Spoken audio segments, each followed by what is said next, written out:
Hello, everybody. How's it going? Um, Welcome to this live stream. I'm here with Jennifer Cook-DeRosa from Homeschooling for College Credit. And hello to everybody who's going to watch this on the replay. I just want to welcome you here. Jennifer, we have the same name. Mm. um, she founded, it is now a nonprofit. She founded Homeschooling for College Credit and is also the author of several books, all that help homeschooling families learn how to accumulate college credits while doing homeschool high school. And so that's what we're going to talk about today. We're going to talk about the ins and outs of that, how she came about to develop her organization. And so, Jennifer, what would you like to start with? Do you want to talk about how you got here? Because we were talking a little beforehand, and you mentioned that this was your journey. It was This my was a journey. journey that you took. Well, I feel like my story is important because it's what got me fired up kind of in this area. I didn't start out with the idea of going into kind of education or whatnot. And my background is as a chef. I'm trained as a chef, and Oh, that's I was amazing. I was hired by a college to help them launch a culinary program. And so I went into the college system as an administrator, as a program director, but I didn't have that educational background, right? So I came in with industry experience, and so I Mhm. thought about our program and I thought about students differently than most of my peers and most of my colleagues because I didn't have that kind of indoctrination. I went to culinary school. I didn't go to a typical four-year college. So Okay. when we started having some issues at our college, for instance, we had really low graduation rates. That was a problem. The Mm. graduation rates were single digits, and I thought this was just awful. I was just, taken aback. This was a huge problem. I thought everyone that started college would graduate. Mhm. And so I would bring this to the attention of my dean and of other administration, and they thought, it's fine. We're used to it. That's just how it Mhm. is. The students here, they can't graduate. It's not our fault. It's basically the attitude. And so for Mm. many years, I was really frustrated by this. And separately, I had gotten married. We started our family, and I switched to um, working as faculty so that I could have a more mom-friendly schedule. Mhm. And when we started homeschooling, I was reading a lot of homeschooling books. One of the books that I read talked about something alternative college credit, and I wasn't quite sure what that was, but this particular book talked about CLEP exams, and we can talk Mhm. about those today if you want, because that was really my gateway into this whole world of earning college credit away from the college. And I had never considered that that was even a possibility. So I'll fast forward and tell you that I took a CLEP exam just to see if they were something that you could do. The idea is you study on your own, you take this multiple choice exam, and if you pass the exam, you Mhm. get college credit. Well, I thought, this is really too good to be true. This can't Mm. even be legitimate. So I went to Mhm. her testing center and she said, of course it's legitimate. And we are a testing center and you can test out of 75% of your degree just Wow. using these exams. And I had never heard of anything even remotely like this. Now, keep in mind, by the time that that happened, I had been with the college maybe 10 years already, and Mhm. I never knew about this. So one of the things that's really noteworthy is that the CLEP exams typically cover your general education type courses. And my students in our culinary program, they were all fine and doing great completing their culinary classes. But what they weren't able to do was they weren't able to take their general education courses at a time that worked for their schedule. So a lot of our students would get all the way to the end, they'd taken all their culinary classes, and then they would drop out because they couldn't get these 15 general education credits. Mm. Okay. So so when I discovered CLEP exams, I realized that that was something that my students could do. They could take these Mhm. exams and it could increase our graduation rates. So um, I was really upset, number one, that all of these years had passed that I wasn't able to bring this solution to my students. I knew Mhm. that many of them could have used this to help graduate. And I felt like I discovered like the gold at the end of the rainbow.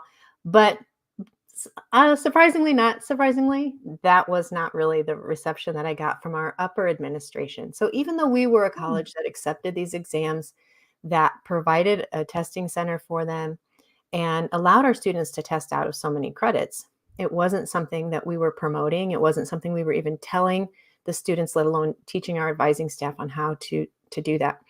So that was a little bit of a pain point for me. I was really frustrated that I felt like, we should be advocating for the students, but in fact, Mhm. colleges don't advocate for their students. That's really not what they're there for. And Do you so in think that many, was a financial, um, or, what do I you do think the think some reason of for it's that was? financial, and I also Mhm, think some of it is ego. I think that mhm, at some of the schools, they leave it up to the professor to decide whether or not they're going to allow completion of a course by testing out by an exam. And I've never met a professor that thought anyone could test out of their class, because mhm, they value what they're gonna mhm, teach. And I'm not trying to disparage that at all. But the truth is that many of these general education courses that are 100 level are very similar to what your homeschooler is doing in high school anyway. So, mhm. college prep, high school, in around 11th and 12th grade, the content there is very similar to what most of your 100 level college courses are going to be. So there's already a big similarity, and we've seen this with advanced placement. So that's an exam that's been around a long time. It's the same Right. company as CLEP, The but it's AP exams? the AP Oh, yeah. exams. Mhm. Yep, it's just a different exam product, but it is also meant to accomplish the same thing. Right. And so I knew that as a homeschool parent, I had the decision-making power for the curriculum that we used. And so right away, I knew that I would like to figure out how to align some of our homeschool curriculum with credit by exam. Mhm. And so that kind of just started this whole avalanche into the world of alternative college credit and ways for homeschoolers to earn that college credit so that as their student got ready to graduate, they would have an advantage. They would have access to college, which a lot of them are very nervous about. There would be tools in place for them to save money because they would have earned college Mhm. credit in high school, and that cuts down what you'll have to then complete later. And it Yeah, would and a give lot of parents us, we do options. end up with a lot of debt when we leave Mhm. college. Yeah. So, I It's mean, kind of a reality these days. it's possible to avoid a good amount of debt because Mhm, if you have a high school student who's motivated and capable of doing college classes, you could live in a state that has free tuition. Some of them do for high school students, but anywhere in the country you can find low cost tuition through colleges, and so students can accumulate, 1 year, 2 years of college credit in high school. And if that's something you're cash flowing because you're paying cash as you go. High school mhm. students aren't taking on student loans and things like that. It gets you that much closer. So it brings that college goalpost closer. So we're not pushing kids through high school faster. What we're doing is we're bringing the college goalpost closer. And so when your student goes off to college, you may only be funding 2 years, let's say, or 3 years of college. Mhm. And so if they've received scholarships and things like that, then that can go a lot farther because there's less years to pay for. Right, and I would think too that a lot of these general ed courses, you're forced to take them as a freshman usually. I mean, I was, Mhm. and so I can see how you could really, really, this could be really helpful in that area. As you get into more specialized classes, I don't know, you would have to maybe speak to that, but at least those general education classes for sure, I could see this being a huge benefit.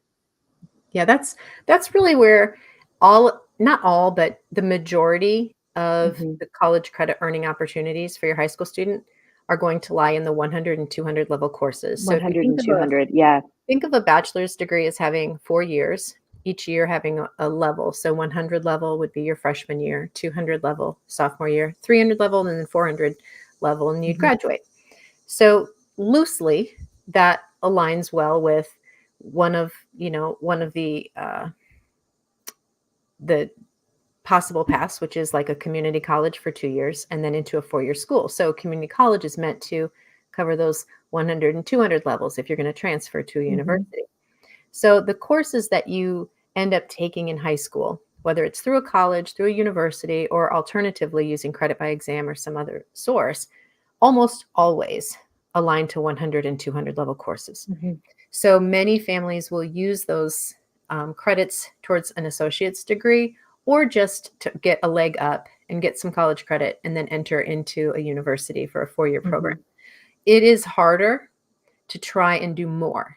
And the reason for that is because there's not as much access to upper level credit when you're still a high school student. A lot of those Mhm. classes are reserved for enrolled students who are actually students at that university. They don't always open up to anyone who wants to take a class. And the other thing is that the opportunity for um, for completing those upper level courses is usually going to be specific to that university. Like they may not be super willing to take in that credit. So Mhm. in the best case scenario, you would focus on the general education courses, and then you would do the courses that are the upper level or your major when you actually get to the university. Right. And Okay. so if the student is going to do a 4-year degree, that's kind of a loose plan. If they're going to do a 2-year degree and then they're going to go into the workforce where their main degree is going to be in a thing, right? So Mhm. like it could be in nursing or in welding or in automotive or something like that, then those can sometimes be completed almost entirely or entirely while the student's in high school. And Wow. my youngest did that. He got his associate's degree in welding while he was in high school. Wow, that's amazing. Yeah. For So free. he Yeah. was ready to go. Oh, he was done. He He was went ready to straight go to then. work. Yep. Yes. Wow. He went Okay. straight to And I work. know that's, you know, every teen is different, right? Mhm. And Yeah. so, and like I was telling you earlier, my son is 15. He's too young yet to know what he wants to do yet. But I mean, across the board, like everybody's different. He may go to a 4-year college, or he may want to start a business, or he may want to learn a trade. We haven't decided that yet, but I could see how getting your associates early could be so helpful. Well, and to Um, be fair, only one of my 4 sons had such mhm. a solid understanding of what he wanted to do that made sense. Okay. It did not make sense for all 4 of my kids because there wasn't that same certainty. Mhm. What did your, other kids, end up doing? If you don't mind me asking, you don't have to say if you don't want to. No, it's okay. I was just Well, so I like to I first of all, my kids don't love it when I talk about them. So let me Okay. just preface what I'm gonna say. I'll try to, not embarrass any of them You too don't have much. to. No, no, no, it's okay. Okay. Because I think it demonstrates my learning curve as well, right? Okay. So so with my oldest, he had a really good idea what he wanted to do early in his high school years. And so I, being a planner, got this whole Excel spreadsheet, and like I had everything planned Oh, out, wow. mapped out perfectly. Okay. And then like this next semester, he had this whole other idea. Mhm. So I'm like, okay, that's fine. And so I changed the whole plan. And then like the next semester, he changed his mind again. And so you can see here that the frustration for me was that I was building a plan. I wanted him to follow the plan. So I was definitely not in the right Mhm. frame of mind. My priorities weren't right because my priority was on implementing a plan and executing a plan, not on helping him find out his gifts and his talents and what he was meant to do.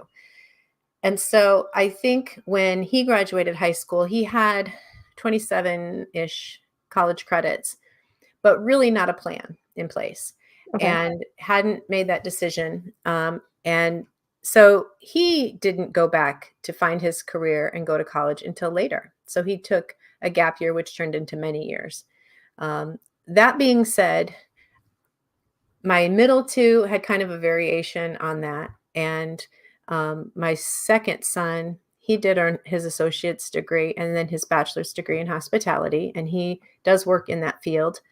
And then my third son was interested in computers in general, just lots of different aspects of computers. And so he took lots of different types of computer classes. Mhm. He did an associate's degree. He did a boot camp at the university that was a 1-year program, and ultimately ended up in an apprenticeship for um, machining programming. And so, where he uses computers, but in a different way than we thought he was going to do in high school. And so, I think the takeaway for me has been that, at least with my 4 sons, they may not necessarily know what they wanna do.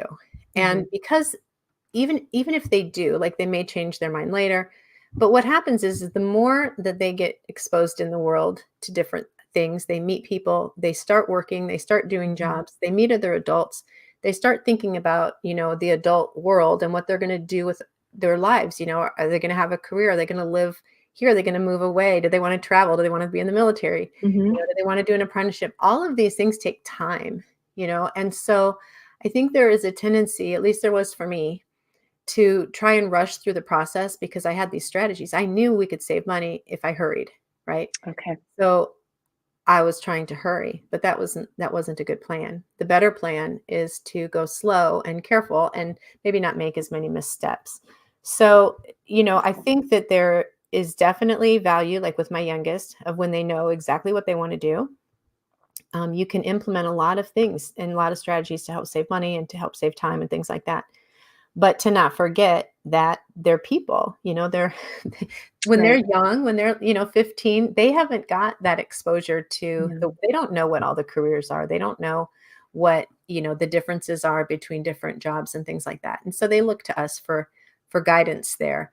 And so it's a process, Mhm. and I think that probably the way that I would advise a parent, having now graduated, I've got 4 sons, they're all up and out. Everybody's off doing, adult things and in their occupations and all of that. But that just happened, right?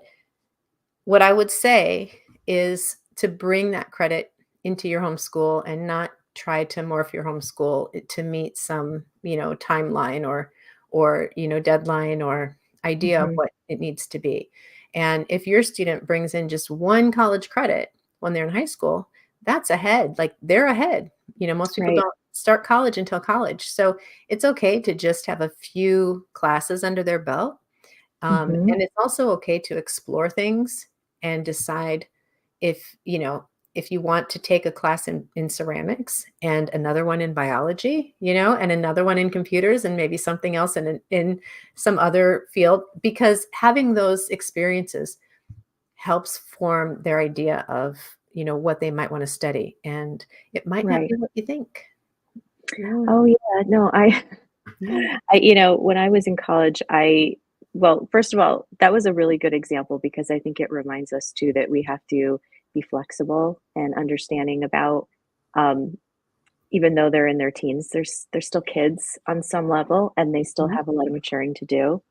Um, and definitely being out there in the real world helps you mature. It wasn't until I moved out on my own after college, that I really started to evolve.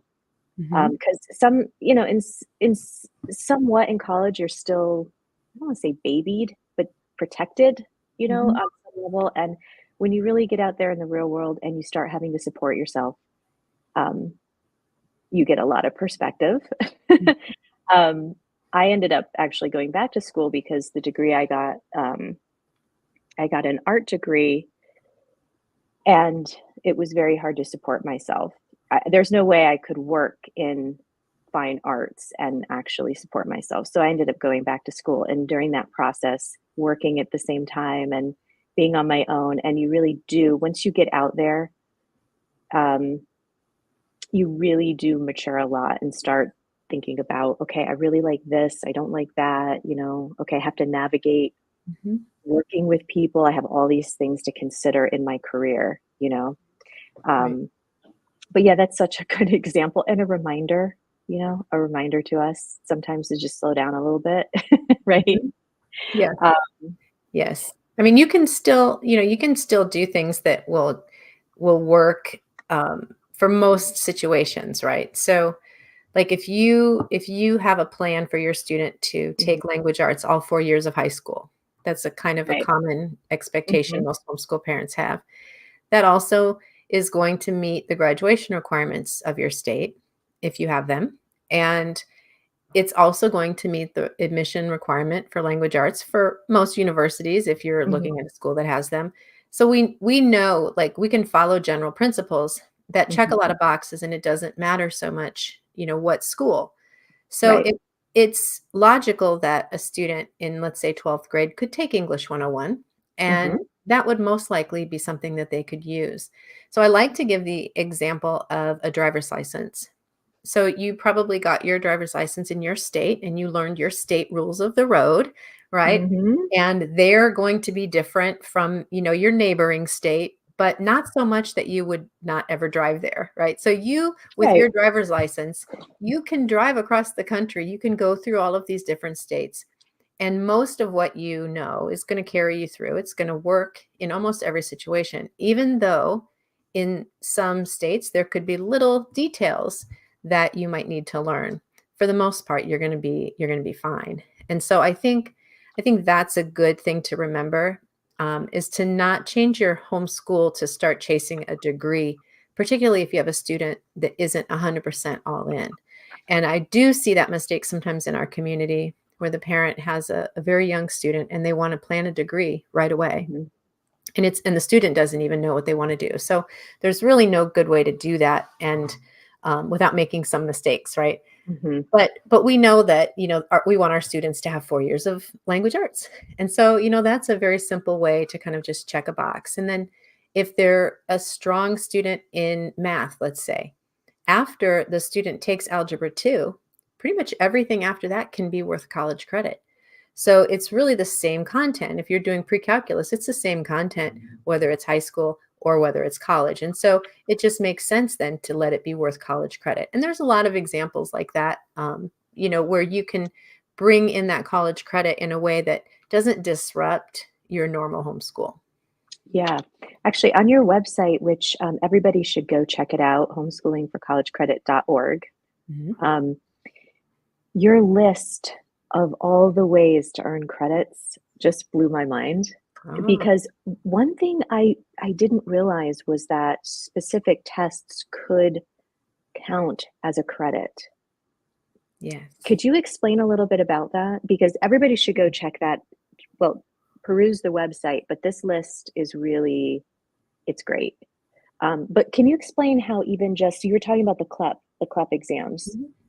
but can you go a little bit more into test taking? Sure.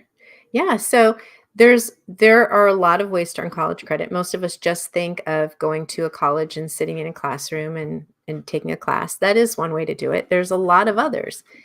And one of the things that Jennifer is referencing on the website is our college credit directory, which lists 30 different ways you can earn college credit. So these are That's it. 30 Mhm. different sources. And the reason that they're presented that the way that they're presented on that directory is because not all college credit is the same. And there's actually some big differences between different types of college credit. So the college credit directory is ranked in order of transferability. So at the very, very tippy top of the pyramid is, or maybe not pyramid, probably not a good word. Mhm. At the top of the hierarchy, let's say, the Mhm. top tier, are your courses that you take with a regionally accredited college. So this would be an example like at your community college or your local university where you would take that English 101. Those credits are the most transferable and they are most likely to count pretty much anywhere.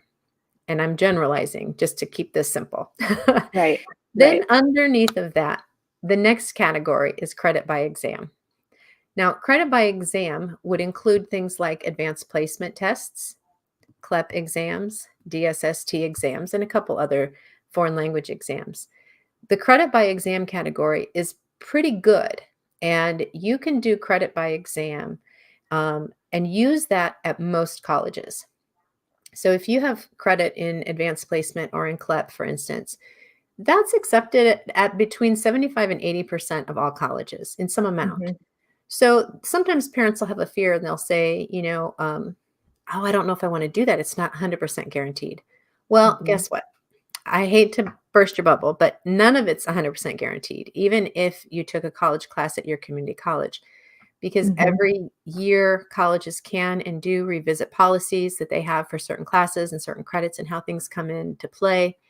And so things can get eliminated, but things can get added too. So that college that you looked at today that doesn't accept that credit, it could be accepted by the time your student's old enough to go there. So things like credit by exam are really, really good credits to earn, and in a different way, because you can bring those into your homeschool by using high school curriculum. So let's say that you wanted to study American history this year. So your Mm-hmm. student is going to do a year of American history with you. You can use CLEP exams to test out of American history. You can do the first one at the midpoint around Christmas, and you can do the second one at the end of the school year, and they could have those potential college credits. The other one, which many people might be familiar with, is advanced placement. Now, that's a little different because in advanced placement test, you have to actually find a school that's going to permit you to take the exam. You don't have to Mm-hmm. take the class, but you do have to take the exam. So you can still use your homeschool curriculum. But credit by exam allows you to study independently. So in a case where a family might want to use, let's say, religious curriculum, they can do that, and then they can still take the exams, which are secular, and you can still Right. pass the exams and get the college credit. And those credits are good for a long time. And so if you don't go right to college, they can still sit there and they can still kind of be in the bank, if you will. Mm-hmm. And Right. those are credits that if you fail, you never have to disclose. So credit by exam is kind of a safe way to do it. So you take that US history test, and if you don't pass, nobody knows but Mm-hmm. you. And there's never going to be a college that's going to see that. You can retake it if you want to, or move on and do something else with your time. So credit by exam is the second tier. And then the next tier down are going to be companies that have been evaluated for college credit by the American Council on Education, ACE, Mm-hmm. ACE. And this includes a lot of different companies. And you may see at the homeschool conventions, you may see these companies setting up booths and selling products. So Mm-hmm. these are Okay. businesses, they're not colleges, and they sell courses that you can take, usually online, and then take a proctored exam and get college credit. So just some of the names that you're going to see would be study.com would be one. Sophia would be one. There's a lot. There's Straighter Line. There's many big players in this arena. The That's really interesting, oh yeah, actually. there That's I wonder if that sector is gonna grow a bit, given how, yeah, I mean, there's do you there is think? Oh, growth for sure. Like in the mhm, past 5 years, there's growth. It exploded after COVID, of course. right. But here's the thing with this. There's a couple little things to know about this tier. Yes, it can be your curriculum. Absolutely, yes. It's not very well accepted. So these companies have gone and made partnerships with colleges. So many of the companies will have, let's say, 60 or 100 partner colleges. So if your student's going to attend a partner college, this is a phenomenal way to get college credit because it's pretty Okay. cheap. You can get about 90 college credits for about $3,000. That's 3 Wow. years of college, and you can do that over the course of high school, right? So you have a student leaving high school with 3 years of college already done, and you've only had to pay about $3,000 over the course of their high school career, and then they can do 1 year away at college or online, whichever And ends you up. said affiliate colleges, so they would be affiliated with this program, so it's already hooked in where they'll accept that Exactly. credit. Is that what you Yes. mean? Okay. So they have a written agreement, and it is a written promise that that credit is going to be usable at that college. So for families that have kind of decided, look, we're gonna put budget as a priority above all else, Mhm. that's a really good plan because perhaps the student needs a degree in something kind of general like business. Okay, Right. that's a decent way to get that degree. And it doesn't matter so much if you choose college A or college B or college C. The curriculum's going to be about the same, and it allows the Mhm. family to really start working on that in high school.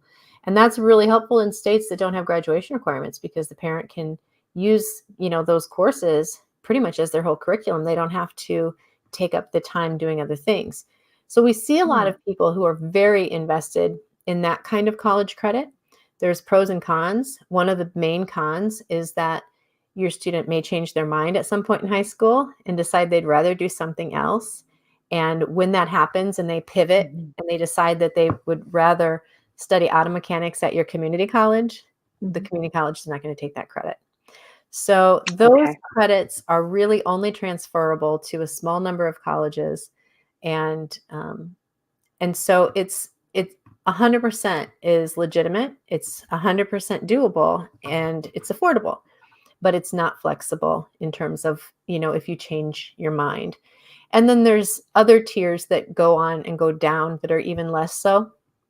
So I think as you explore college credit options, the more you know, and the closer your student is to graduation, Mm-hmm. the more you can look at these other options. But I think in the very beginning, when you're unsure about, maybe what they're going to do after high school, the best bets are to focus on the top two tiers. If they're going to take a class, to do it with a local community college or university, or even remotely with a community college or university, or using credit by exam. Those two are pretty solid. Okay. Just backtracking just a little bit, in your free series that you have online, it's a video series. Mm-hmm. You talk about this. Maybe I should have brought this up before, but you talk about fear-based marketing by colleges, and I just think this is such an interesting thing to just mention. And can you speak a little bit about that? Just how the whole college process, part of the marketing is kind of this exclusive fear-based. Now, don't get me wrong, there are colleges that have a limited number of students that they will take. Mm-hmm. There Right. are colleges where that really is the truth. It's very competitive, and but in general, can you speak a little bit about that? Well, I think one of the ways that a homeschool parent can really serve their student is if they step away from some of the propaganda and they look at some facts, because facts turn the light on in a room. All right. Mm-hmm. So we are taught that the hardest thing to worry about in high school is our kids getting into college. Mm-hmm. That is the message, right? Well, who's telling us that exactly? Where's that coming from? Well, it's coming from the colleges, of course. They have sent, all of their marketing budget towards that exclusivity, like you mentioned, that fear-based marketing, that getting in is the hard part. Now, I can't say that just in a vacuum. Where does that statement come from? It's not enough for me just to say to you, that's just propaganda, right? You have to look at the data. So lucky for us in the United States, all this data is very, very carefully saved and cataloged and analyzed and is available to the public. So you can go to the United States Department of Education website and you can pull up all of our national statistics, information, and data on not only K through 12, but post-secondary education, which means our colleges and universities. So all the data is there for you. I'm writing this down. Oh, yes. Yeah. So all the data is there. So what do we learn from some of this data? Well, there's some interesting things that you can learn from the data that hopefully will help you, kind of reframe some of your fear. One of the things to know is that most colleges are open admissions. Most are open admissions. What does that mean? That means if your student meets the basic criteria, which is to say a high school graduate, there may be a grade point average of, let's say, a 2.8 or better, right? Like a C+ or better, and lives in the United States, that they can be admitted and begin. Now, some colleges might have nearly open admissions, like it might be, let's say 95% are admitted. This is not necessarily advertised on their main page. If I say to you, everyone's admitted, automatically you're going to maybe devalue that a little bit in your mind. You're like, oh, I don't want to go there. I'll go somewhere that's more prestigious. Yeah. Okay. So there's a psychology there.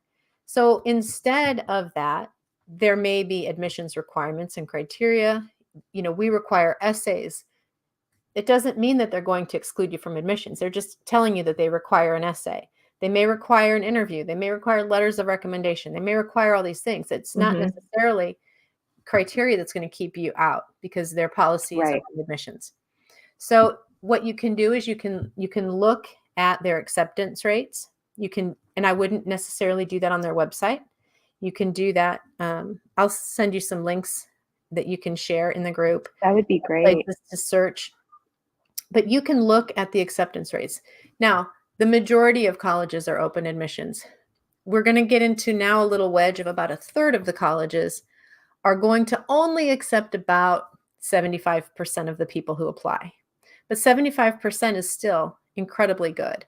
So this is where your student, it should expect to get admissions if they are a little above their minimum criteria, or if they are a strong student, or particularly if it's a local regional college, if they are local, if they're a resident of that state. Colleges really love that. And so there are a lot of instances where that's the case. Now, if you look at the colleges that are the popular colleges, now what's popular? Popular are your Ivy League schools, right? The ones that all of us can name. They're your Big Ten football teams, which all of us can name, right? The colleges that are the popular colleges, there's a bottleneck of applicants. And so even if they wanted to, they could not accept all of the students who are applying. So when you look at the colleges that have the bottleneck of applicants and you say, gosh, it's hard to get into college. Well, it is if you're choosing one of these 100 schools, but if you're choosing from the other 3,500 schools, you're not going to have any trouble at all. Right. So getting in is not that difficult. So you're saying that on the majority of schools, if you meet all of the requirements, the application requirements, and you pay, you're pretty much going to get in. And correct. Right. So there it is. I mean, you're right. It is a marketing, I don't know if I want to call it a ploy, but I mean, there is marketing involved with college, right? Well, if a parent is really feeling, I mean, here's what you can do. You can subscribe to some higher education email lists or newsletters and things like that. You can just Google it and take your pick. You can just spend a month or two on those email lists to see that colleges are desperate for enrollment. Enrollment is they'll send you nonstop enrollment emails, I'm guessing. Something. Well, I mean, the Chronicle of Higher Education, for instance, that's a newsletter that anybody can sign up for. It's free. It's targeted towards high school administrators. But these are the types of newsletters where these are discussed. The crisis of enrollment and how to get enrollment, how to entice enrollment, how to market more. All of this is in those newsletters. So when you start kind of looking like it's like Oz, right? Like it's behind the curtain. And you see that the colleges are quite desperate for your student. And it should change a little bit of your perspective. But I can't just say that. Let's talk about the real problem. The problem that they don't want you to understand is that graduation is the problem. Colleges are not good at graduating students. Now, the higher up you go, you look at those bottleneck colleges, they do a really good job of graduating students. The students that are in there are the tippy top, okay? They really are, because they've had thousands and thousands and thousands of applicants, and they really have selected the tippy top. So these students are going to graduate, okay? But everywhere else, graduation rates are pretty poor. So across the country, graduation rates are about 50%. If you go into the community, so much lower than I thought. It's only just barely above 50%, depending on which source you use. Community colleges, the single digits that I mentioned that I thought was so horrific, the average right now for community college is just under 20% for graduation rates. Very low. Gosh, that is so much lower than I could even be aware of. It's so, okay, so here's the other piece of this. So the graduation rates that you're reading about are not what you think. Graduation rates are not for the amount of years that it takes to get through a 4-year program in 4 years. So if you're looking at a graduation rate and the college is telling you that their graduation rate is 40%, that is at 6 years. So the reporting data requires that they report graduation rates based on 150% time. So a 4-year college reports graduation rates at the 6-year mark. So that percentage of graduates are at the 6-year mark, not at the 4-year mark. In a community college where the program is 2 years in length, 150% time is going to be at year 3. So the graduation rates that you see at a 2-year college are at year 3. The graduation rates at a 4-year college are at year 6. So if you think about this for just a second, Think about how hard it is to get out. Getting out in 4 years, almost impossible, almost unheard of. It's not happening. Getting out in I'm 6 years really is still a surprised. Yeah. challenge. So if we know that we can get in and we know that it's hard to get out, where should we focus our effort with our kids? Hmm. We should help them get out of college. That should be the goal. Teach them what they need to do to be able to get out of college. So how do you get out of college? Bring the goalpost closer. So when you're homeschooling, having them do a college class in 11th grade, let's say, where you're actually helping them learn how to do a college class. They're learning how to log in. They're learning how to email a professor. They're Hmm. learning what a syllabus is. They're learning how to write in APA style. They're learning how to upload and download files so they can submit their homework. They're learning how to Right. take notes. They're learning what a textbook is. They're learning things that they might not have done in their homeschool. They're learning about deadlines. They're learning about taking weekly quizzes. They're learning about studying Hmm. for an exam or taking a proctored exam with a webcam. They're learning how to turn in a PowerPoint presentation because they didn't have to do that for us. There's so many reasons that the kids struggle in college that have nothing to do with whether or not they can understand the work. They probably can. It's the other little things. So we think Hmm. about, well, if they're doing college work, they should be able to handle it. If that was true, we wouldn't have such low graduation rates. I do believe that there are students who are over their head, but I mean, that wouldn't be true to have so many students who aren't getting out. When you have Hmm. so many students who aren't graduating or graduating on time, that's a system problem. That's not a kid problem. That is not, Yeah, it's really no surprising. fault of the student. And that student is going to leave Hmm. college feeling poorly about themselves. They may, have a lot of really negative feelings that result from them not finishing college that they had hoped to do. Everyone who Hmm. signs up hopes to finish, right? Yeah, So I there's would just think a lot, so. there's just a lot that kind of stems from that. So, when you help them in your homeschool with those first few classes, first 3, 4, 5 classes, you now kind of have proof of concept. You know that your student can do it because you've helped Hmm. them do it. You're still homeschooling them. You're not solving their math problems for them. You're showing them how to, upload a file, or you're showing them how Hmm. to navigate a portal on a website. Right. There's a lot of stuff that you can help them do so that when they do go to college, you already know that they're going to be successful, Hmm. and you're not going to Yeah. have that, that big dropout rate that you see when parents have not been that person and the student finishes and then they just go to college. And of course, some students are successful no matter what, but Hmm. the data doesn't say that that's the norm.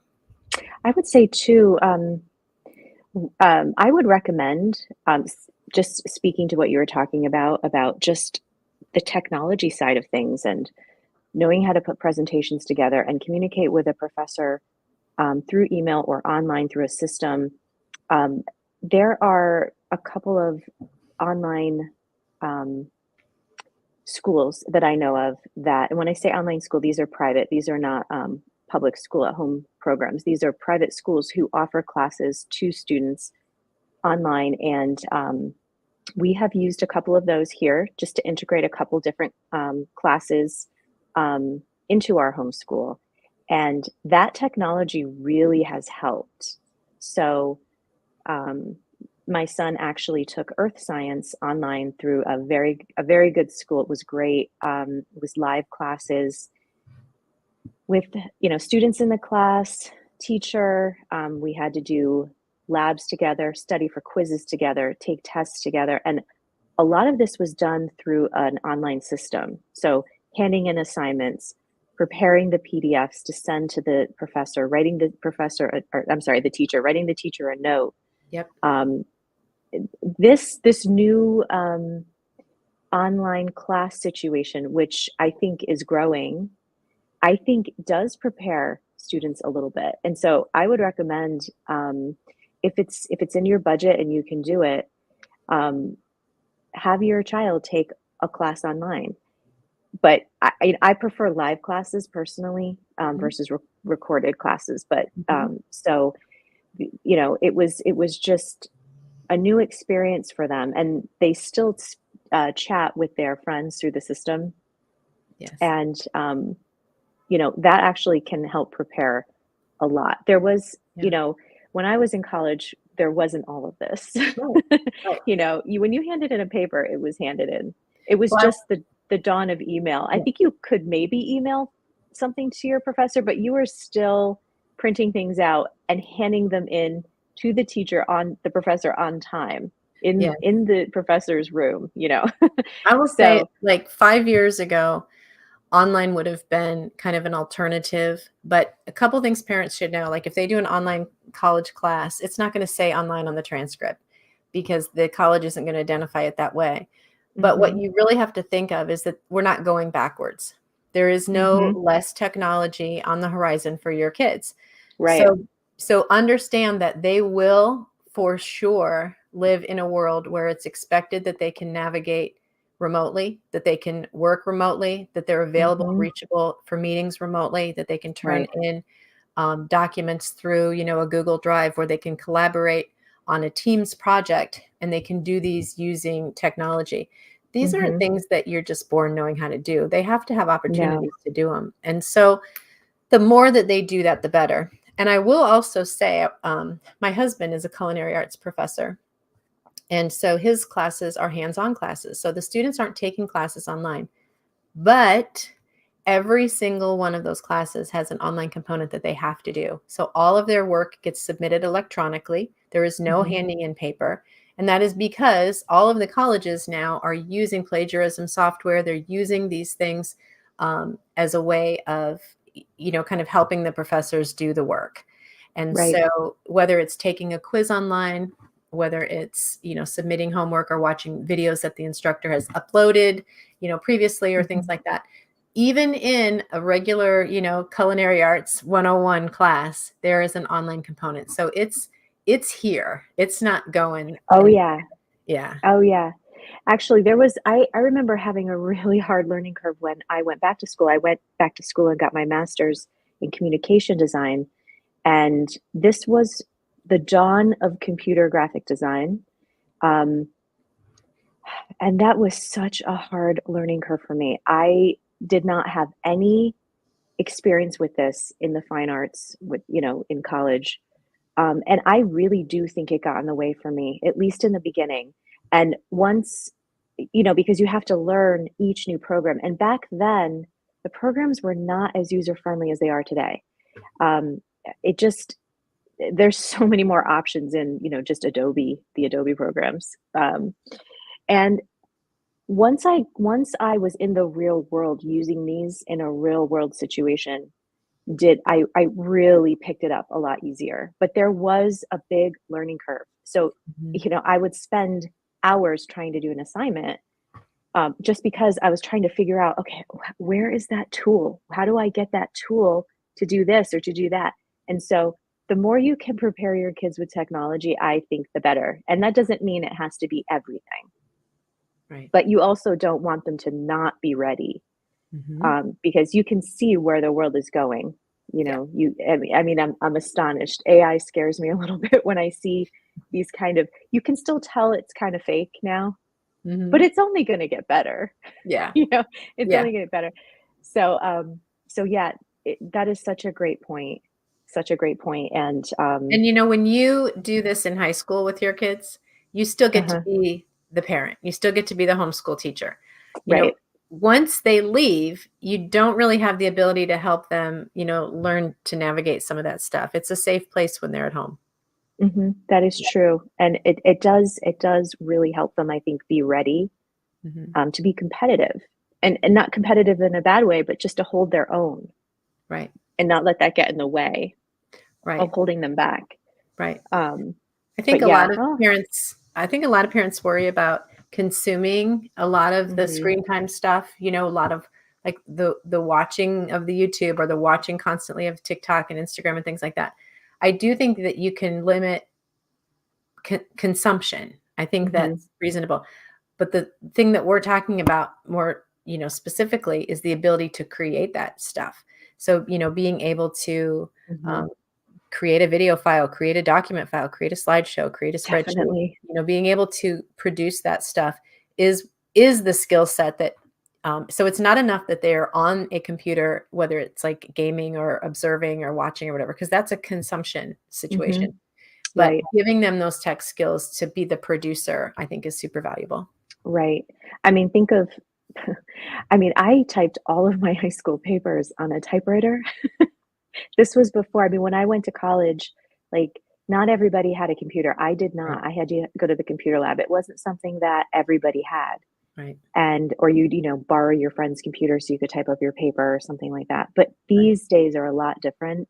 right, And in terms of consumption, we try to be a bit conservative right. because they'll be on their own eventually, and then they're gonna have to decide for themselves. It's scary as a parent, when you see what's out there. So we lean more towards the conservative side, Yeah, and our kids are not on all of those apps or anything yet. yeah. The TikTok. We don't even have TikTok. I don't have TikTok. I haven't done that yet. Um, there's certain things where I'm just not going there yet. Yeah, yeah, So we stay more on the conservative end of consuming, but I'm also realistic, about when they get to that age where they're going to be in the world, they need to have skills right. and they need to be prepared. And what's really important to me as a mom, and my husband feels the same, is that, someday our kids are going to be on their own. And the most Mhm. important thing they can do is learn how to rely on themselves and be independent.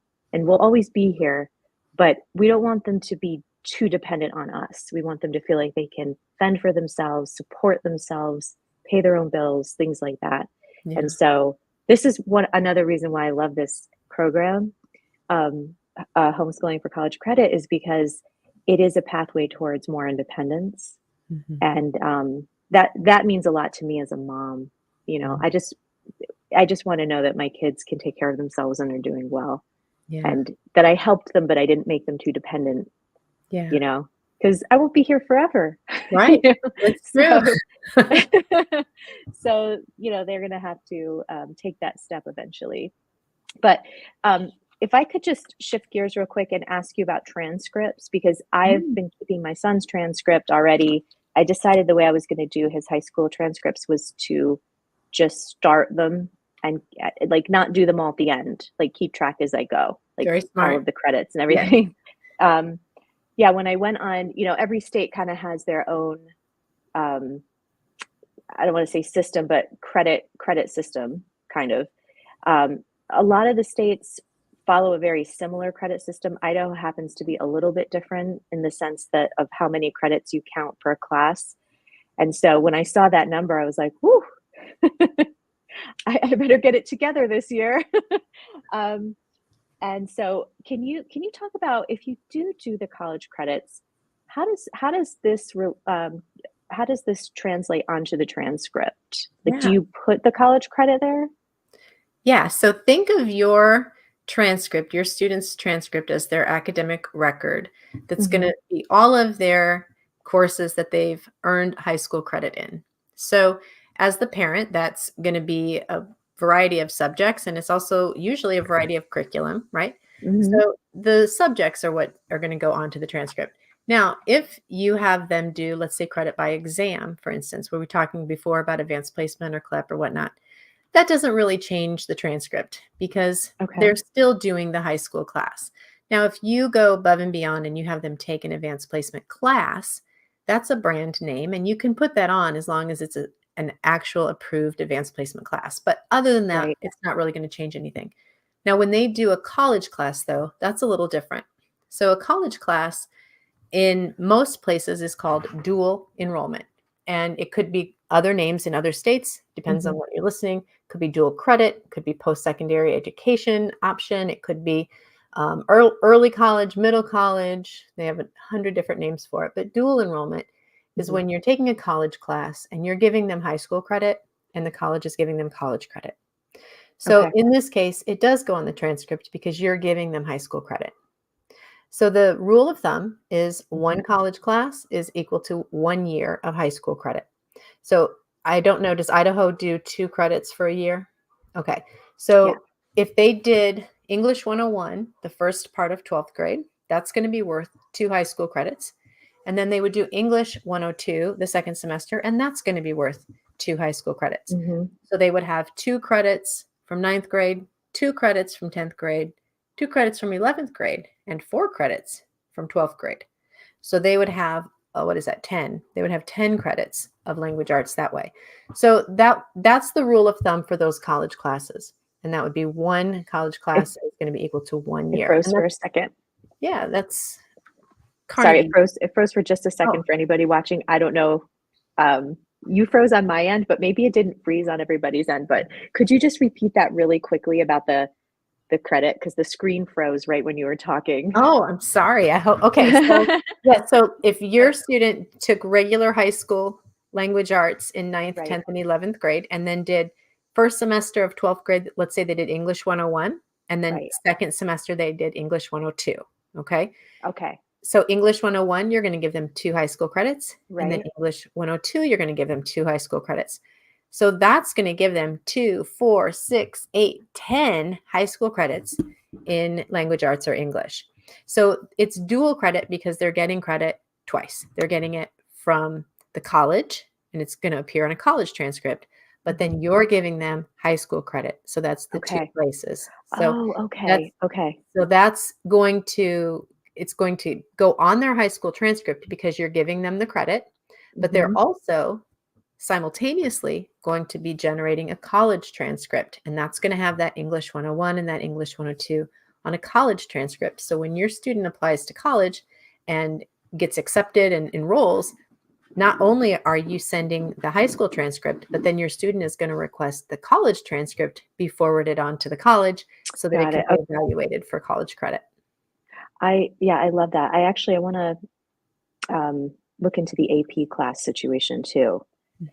We had a couple of AP classes available to us at my high school. I actually went to public school.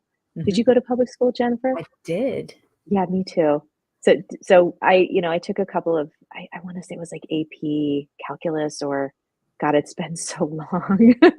I hate that it's been this long, but that is something I definitely think could be really interesting to look into as well. That seems attainable. I know because I did it. So I'm like, okay, if I can do it, I know my kids can do it. Your student can take an AP exam without having an AP class. You don't have to do them together. They're separate entities. So you can either hire that out by using someone else's approved AP class if you want them to do an AP class, or you can kind of DIY your own, and it would just be what you pull together to get them ready for the test, as well as what you put together for their curriculum. Or you can have your homeschool curriculum that you prepare approved by College Board, and then you can actually issue AP credit on their high school transcript. So that is doable. It's not nearly as complicated as you might think. And College Board approves homeschool curriculum all the time for AP. So they could get AP credit on their high school transcript, and then separately, they could take the AP exam. And I always say separately because in my mind, I think we link those 2 things together, but they really are separate activities. So the high school AP class does not give you college credit.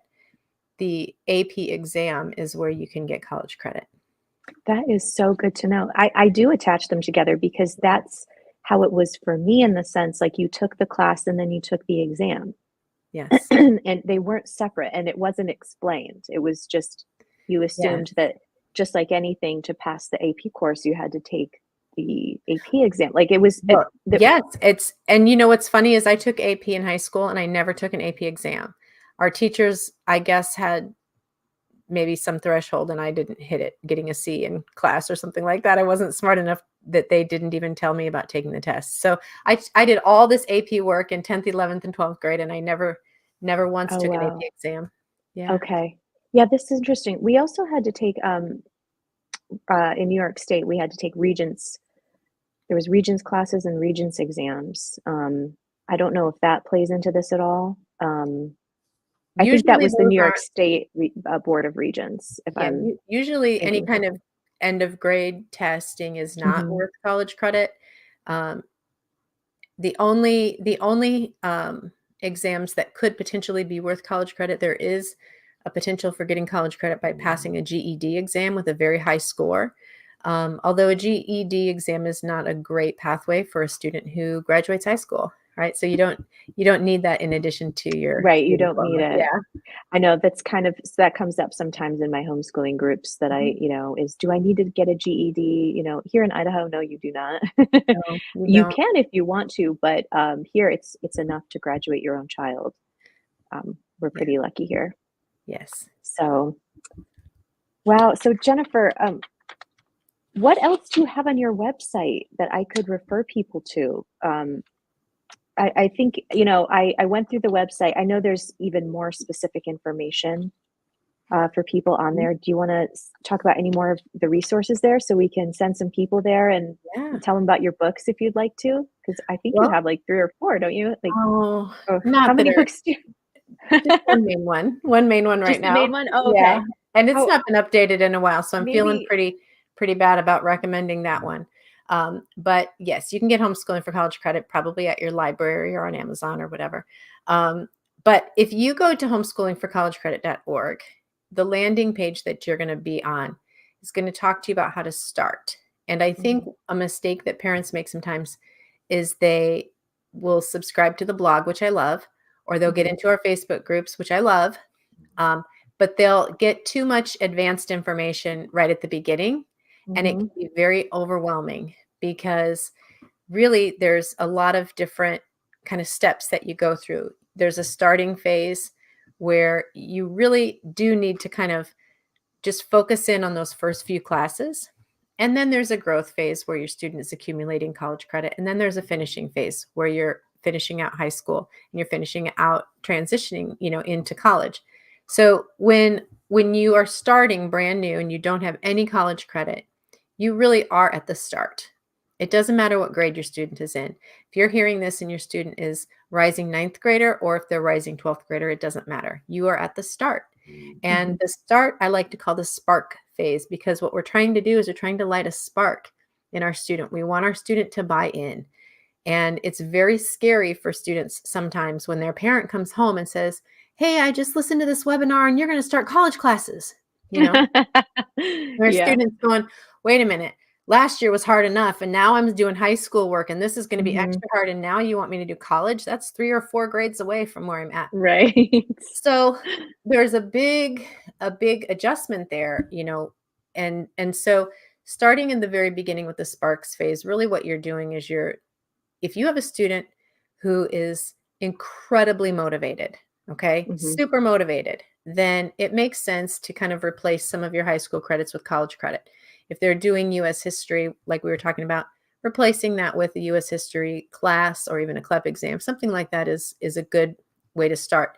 But if you have a student who is not that student, who is a little bit apprehensive, then mhm, what you really need to do is you need to start with a high interest course. And you need to start with something that's going to be a win. You don't want them to struggle with their mhm. first few classes. You want Right. them to really enjoy it and get that confidence. It doesn't matter to me if those classes transfer later. It shouldn't Mhm, even be part of the discussion. It should be what is going to get my kid fired up to do these classes. If mhm. you have that student and all they want to do is study history, then their first class should be history. Right. One of the histories. If all they want to do is read books, it should be literature. That in my house it was welding. So that first class was welding. The first 3 classes were welding. So it Mhm, needs to create buy-in for your student. They take these classes, they are successful, they get A's, they get good feedback from their professor, they get good feedback from you, and they say, "Oh, okay, I can do that. What you got? What mhm. else is next?" Right. And it's then that you can start bringing in more things that you're worried about as the parent, which is, is this going to meet graduation requirements? Is this going to meet college admissions requirements? Is this going to meet transferability or degree requirements? Like those are all kind of the higher level stuff that you can start to worry about later. But when you land on the website, there's going to be a little help me start process to go through. There's a little video on there that you can watch. And it's going to coach you through kind of how to make good choices right in the beginning to pick those classes so that they're winners, because it makes all the difference. If it was enough, like for the parent to be motivated, all my kids would have had like doctorate degrees in high school. Like I'm hyper motivated. I'm as motivated as you can get, but that is not the case. It takes two to tango. Mhm. So your student's the one who's got to do the work. And so it's really in your best interest to start really carefully and to, Right. to get that buy-in so that your program can grow. And I promise you, because parents are like, but I want to start really fast. I promise you, if you have a very good start, they will finish strong. And by the time, they've earned, I don't know, maybe 15 credits, which would be like 5 classes, 6 classes, 7 classes. By the time you get to that point in their journey, wherever they are, you can pretty much replace all of their homeschooling classes with college credit classes at that point because they're going to be experts at it. Mhm. Yeah, we have to remember, don't burn our kids out. Don't burn them out. Can't Yes. do that to them. And you're right. It should be, I'm just waving to my son. It's good to let them explore and take classes that they enjoy. Mhm. We mix those in because there are certain things we have to take, but my son really enjoys automotive, so we've been finding him some automotive classes, and it just clicks with him. It's Mhm. fascinating to me. Chemistry and cars, and so you don't want to you your kids out, you Right. know. And if you can lead them to down that path, I agree with Jennifer. Let them feel accomplished, let them Mhm. feel successful and like they're enjoying what they're doing. Yes. And then you can start maybe trying in some other things and see where that goes. Because, yeah, you don't want to burn your kid out. And then they're going to have such a negative feeling about learning. And you don't Mhm. want that. You really Yeah. don't want that. And I have one pro tip to leave you with. Yes, please. So, and it particularly applies to anything in the realm of like the college credit stuff. Hmm. But to never, as you're talking to your kids and you're trying to, introduce them to this idea and get them interested, never ever tell them that a class is going to be easy. Never. Hmm. And there's a reason for this because, especially in the beginning, when you're picking classes, you're like, oh, underwater basket weaving, this is going to be easy, cake decorating, this is going to be easy, whatever it is, it doesn't matter, right? But when you tell your student it's going to be easy, 2 things happen. The first thing happens, if they are successful at that class, they're not going to feel accomplished because you didn't think it was all that big of a deal. You went on and on about how easy it was, right? So they're not going to pat themselves on the back the way they should. And completing a college class with a passing grade, they should pat themselves on the back. The other side is if they're not successful. Now, if they're not Hmm. successful, not only have they not passed the class, but they didn't pass an easy class.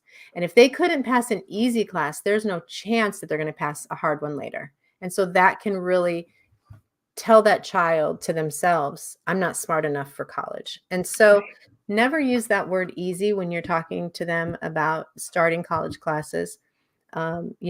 You can talk to them about it's going to be more challenging. We're going to have to follow a schedule. We're going to have to do some different things. But what we can do is we can adapt their homeschool to allow a little more time for their college if need be. And Hmm. so if let's say you have a schedule that's 5 homeschool classes and you're going to pull one of those out and put in a college class, you might even need to pull 2 of those back just a little bit so that if that college class takes a little bit of time, that you can focus on that so that they can pull through. Hmm. You can always bring There's those homeschool classes back in. I just wanted to highlight this comment here. She says, great advice. I definitely burned my oldest out last year, ninth grade. Had him do environmental science and world religions. He hated both. Got college credit for one of them. Well, hey, I'm glad you got the college credit on one. But yeah, that's the point where we were trying to make Those are is, both big classes, by the way. yeah, Those are both yeah. big classes, especially for a ninth grader. Environmental science it sounds like a Mhm. lot. We did the earth science, and that was one of the classes that I decided to reach out for. I don't want to say help, but like it really did help our homeschool. I was able to focus on all of the other things, all of the other Mhm. classes we had to do. And by sourcing out the earth science, which had labs and all kinds of things in it, Yeah. really helped us. But it was a lot. He learned a lot, but it was a lot. It was a big responsibility. And um, he did great actually in the class, and now Mhm. he's going to be taking another one. And that was enough for him. That one online class was enough for him. Mhm. Um, and now he's going to do another science class online. And so, the science for us seems to be working well, that we kind of, um, use an online school for that, and I handle math and everything else here. Mm-hmm. And but yeah, we have to really watch. We have to, as much as we want our kids to be successful, I think we have to like sometimes take a step back and make sure we're not pushing too hard. Mm-hmm. So It's easy to do. I know a lot of homeschool moms and probably dads too, they question, am I doing enough? Is this hard enough? Is this, enriching enough? And I can tell you that, meeting with the amount of homeschool parents I do and meeting with parents whose kids are doing college credits, this is, never the case.